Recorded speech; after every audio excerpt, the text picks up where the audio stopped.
राणा सांगा ने आखिर मुगल बादशाह बाबर को भारत में आने का न्योता क्यों दिया? राणा सांगा इतने ताकतवर थे, इतने महान थे, फिर ऐसी क्या वजह आन पड़ी कि मुगलों को भारत में बुलाना पड़ा? आज के इस वीडियो में हम जानेंगे पूरी सच्चाई कि आखिर राणा सांगा ने बाबर को भारत में क्यों बुलाया। मेरा नाम है अजीत सिंह और आप देख रहे हैं अजीत सिंह रायसर यूट्यूब चैनल। राणा सांगा के इस सच को जानने से पहले हमें राणा सांगा के बैकग्राउंड को जानना बहुत जरूरी है कि आखिर उस समय के भारत की क्या स्थिति थी। इधर उधर की बात ना करते हुए हम सीधे मुद्दे की ओर बढ़ते हैं।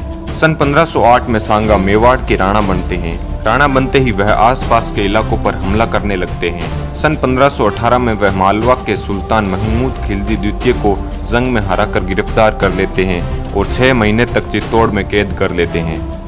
इस टाइम के दौरान उन्होंने गुजरात के सुल्तान को अनेकों बार हराया।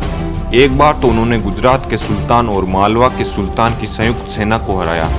राणा सांगा ने एक मजबूत राजपूत संघ बनाया और पूरे उत्तर भारत में अपनी धाक जमाई। राणा सांगा यहीं नहीं रुके, उन्होंने दिल्ली के सुल्तान इब्राहिम लोदी को खातौली की जंग में हराया। ऐसे ही अनेकों अभियान किए जिसमें राणा सांगा एक बार भी नहीं हारी। ऐसे अजय शासक को ऐसी क्या नौबत आन पड़ी कि उन्होंने मुगलों को भारत में बुलाया? दोस्तों, इस सवाल का जवाब आज तक कोई नहीं बता पाया, क्योंकि राणा सांगा ने बाबर को भारत में बुलाया ही नहीं था। राणा सांगा ने बाबर को भारत में बुलाया, यह बात बाबरनामा नाम की किताब में लिखी है। इस किताब का लेखक खुद बाबर है।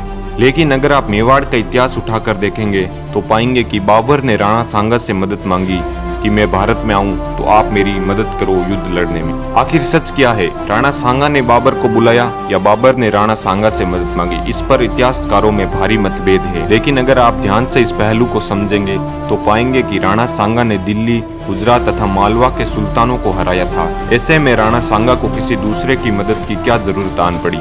और बाबर भारत में नया आ रहा था, इसलिए भारत उसके लिए एक नया देश था।